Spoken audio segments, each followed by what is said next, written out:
All right, yeah. So my name's Nathan Matos. I'm with Camet Energy in Varennes, which is part of Natural Resources Canada, which is the federal government body for natural resources in Canada. And I'll be presenting our PyPSA Canada workflow and model. So a bit of an agenda, just going through what the workflow actually is, presenting the model a little bit, and then talking about some planned improvements. So some context, I guess. So for who we are at Camet Energy. We're a research center in the energy efficiency technology sector of Natural Resources Canada, and we have a few different research groups. I'm part of the Renewable Energy Integration team, where we look at decarbonization pathways and helping policymakers within other sectors of the federal government get informed insights using our PIPSA model. So yeah, we have a few research objectives. We want to investigate strategies of decarbonization, improve methods in general for capacity expansion and grid planning and operational models, build modeling capacity within the government, and provide science-based knowledge. All of these things are achieved using PyPSA and our model built on top of PyPSA. So going in, the PyPSA framework that I'm talking about today kind of consists of three parts. I won't talk too much about PyPSA because I'm sure we all know what PyPSA is and what PyPSA does. But moving on to the second part of the overall framework is the PyPSA Canada library, which is heavily inspired by PyPSA Europe. It essentially automates parts of the workflow that we found we were repeating when we were running our models. Things like generating snapshots for representative days, adding extendable components, adding specific policy constraints that are relative to Canada, and then some post-processing and as well as solving the model itself. So yeah, so as I mentioned, the model framework's heavily inspired by PyPSA Europe. We use snake-make workflow with the snake-make workflow to handle data inputs and outputs. Um, our workflow consists of a planning model followed by a dispatch model, which I'll go into a bit later. Um, and yeah, the main features that it implements are some Canadian-specific policies, mainly the clean electricity regulations, which can be a bit tricky to model. They're essentially emissions caps based on or emission intensity caps based on generation capacity for any emitting resource. So yeah, we implement these custom constraints. I'll go quickly through the workflow here. So we use the SnakeMake workflow management system. We have, for those of you that don't know, the SnakeMake workflow is essentially a modular scripting workflow where you have scripts that perform an action on an input and an output, and it just helps you manage your environment and your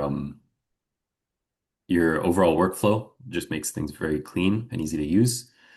So we combine that workflow with a YAML config file where you can specify different things for the runs, like different policies you want to run using the same set of inputs to make things like sensitivity analyses very easy to perform.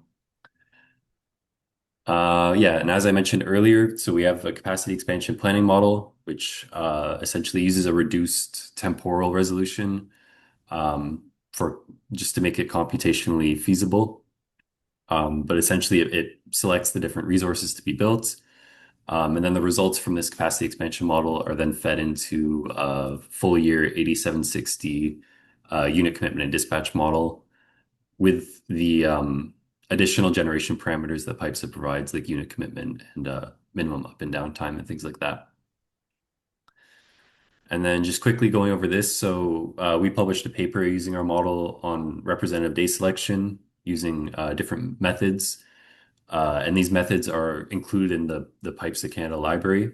So you can easily switch between different methods to do analysis on your own models. And for anyone interested, the link is here, and I can also post the link in the chat later. So yeah, so moving on to the actual model itself. So oh, just to mention that the library has been published open source at this point, and we're currently working on publishing the model open source. We're planning for release on Canada Day, which is in 2 days. So keep an eye out for that. But yeah, so going over the national model that we have, we basically represent the provinces of Canada and some subregions within the provinces. The transmission system of Canada is a lot more simple than Europe. It's a lot less interconnected. There's a lot more kind of linear pathways. So it allows for a lot more simplification of the regions. But yeah, so we essentially represent the 10 provinces of Canada at different spatial resolutions and then model all the existing generation capacity as well as different build options based on the scenario. And the way that we chose to release the national model is in a series of notebooks, which creates the PyPSA inputs. So instead of just publishing the CSV files or anything like that, the users of the national model can actually generate these inputs, which have a few advantages. The first one being that it's a lot more easy to modify systematically if you have the code itself, right? So you can regenerate different aspects of the code depending on what you want to modify in your research or whatever. Um, and it also avoids a lot of issues with data licensing and IP, so we don't have to republish any of the data. We just use API pulls and things like that to create the or locally download the models, so we're not republishing anything. And then we chose to use a Jupyter notebook format because it combines documentation, visualizations, and code pretty nicely all together. And it's relatively simple for inexperienced programmers to use. And yeah, so as I mentioned previously, so the data is pulled from a variety of sources using different API pulls. The main source of data is the Canadian open source database for energy research and systems modeling.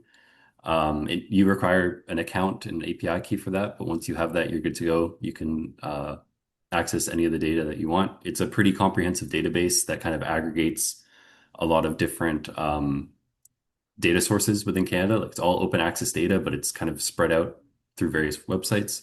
So this is a kind of nice hub where everything is nicely stored and is able to be pulled by the model. And there's a few other sources, some government sources, and like Statistics Canada, the Canada Energy Regulator, Environment and Climate Change Canada. And then for the hydro model, we also use the Global Reach Flood Reanalysis data, which has 3-hour resolution inflows into different reservoirs in North America. So, yeah. Yeah, as I mentioned before, so we represent Canada's 10 provinces subdivided into 23 regions. We only include the bulk grid, so we don't include distribution or any off-grid connection for generation or behind the meter. We kind of did a clustering algorithm with some manual modifications to come up with these different regions.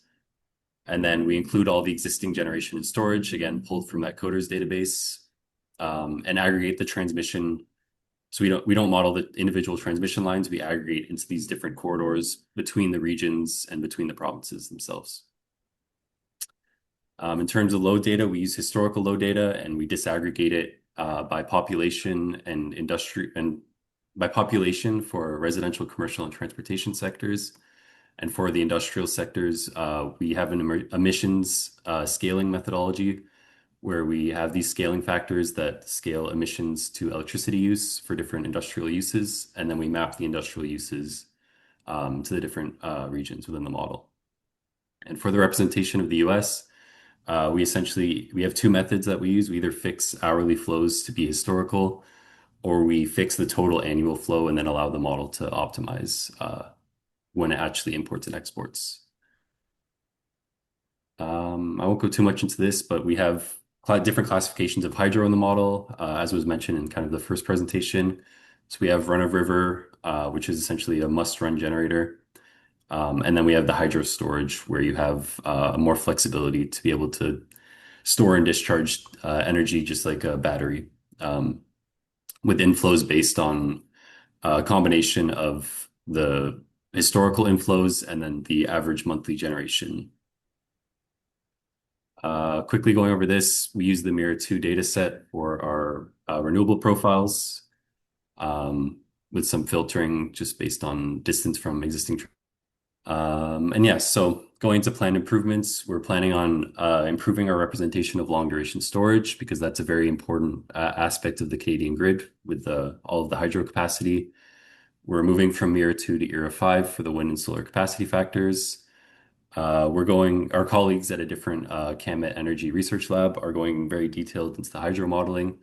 So improving the reservoir data set, adding more constraints like um, adding more operational constraints and variables, like including things like variable head operation for the reservoirs, as well as cascaded reservoir representations. We're looking at industrial demand flexibility with our industrial research team, electric vehicle adaptive charging, and probabilistic reliability. And yeah, so as I mentioned, the model is available open source, or sorry, the workflow is now available open source. The model is coming in 2 days on Canada Day. Um, and it's just available on GitHub for anyone to pull and test themselves. And since the model is constantly evolving, this is just the first release. We encourage feedback. So yeah, feel free to either email us or leave an issue on the issues board of either repo. And yeah, we encourage you to try it for yourselves. That's everything Thank for you. me. Okay, thank you, Nathan, for sharing this very interesting developments with PyPSA Canada. PyPSA is really getting going. Now, we will go to the question and answer. I mean, if you have any questions, please put them in the chat. I haven't seen anything, but if you have, oops, please put them on the chat box. Do we have any questions for Nathan? Maybe we can uh, have at least one, if there is. I think Justin Fields asked a question. Does Canada release individual generator information like the EIA does in the US? There's not a centralized database really. It's kind of on a province by province basis. It's very distributed, which is why the coders database is kind of a nice recent development where it aggregates all those different provincial utility sources. But yeah, So Okay. actually, managing that coders database, is that something that you're doing or somebody else is doing? Where did the initiative come for that?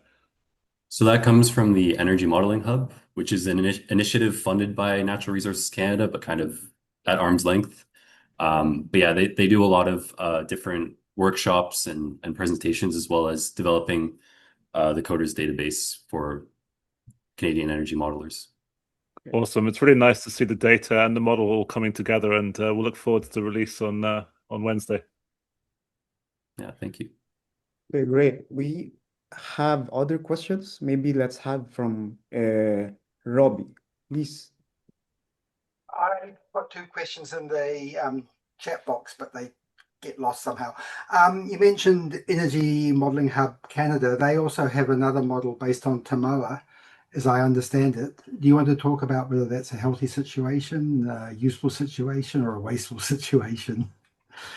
I think it's definitely healthy. It's good to have a variety of perspectives. Um, as I understand, I think it's called Canoe is the Tomoe-based model. I think it's in an earlier stage of development than we're at. But yeah, having competing models is always good to get comparisons. The Energy Modeling Hub hosts a multi-model comparison forum where we try to get all Canadian energy modelers together and compare and contrast our models with different policy questions and technical questions as well. So yeah, I think it's healthy. It's part of a good ecosystem. Uh, yeah. Okay, great. Maybe last question. We can still have one last question, but very quickly. Let's have it from Trevor. Yeah, thanks for the presentation. That was great. Just a question on coders. So I think coders uses a non-commercial license, I think. So I'm wondering your thoughts on the ability for like industry and like non-academics to adopt PyPSA Canada model based on a non-commercial license. Yeah. So our license does allow for commercial, I think we use the MIT open source, but I'm not 100% sure on that. Um, But yeah, as you mentioned, so the coders database is not available for commercial use. But if you were able to substitute the data that's pulled from coders with your own data, you'd absolutely be able to use our workflow and the national model. It just, I guess, depends on where you're pulling that data from.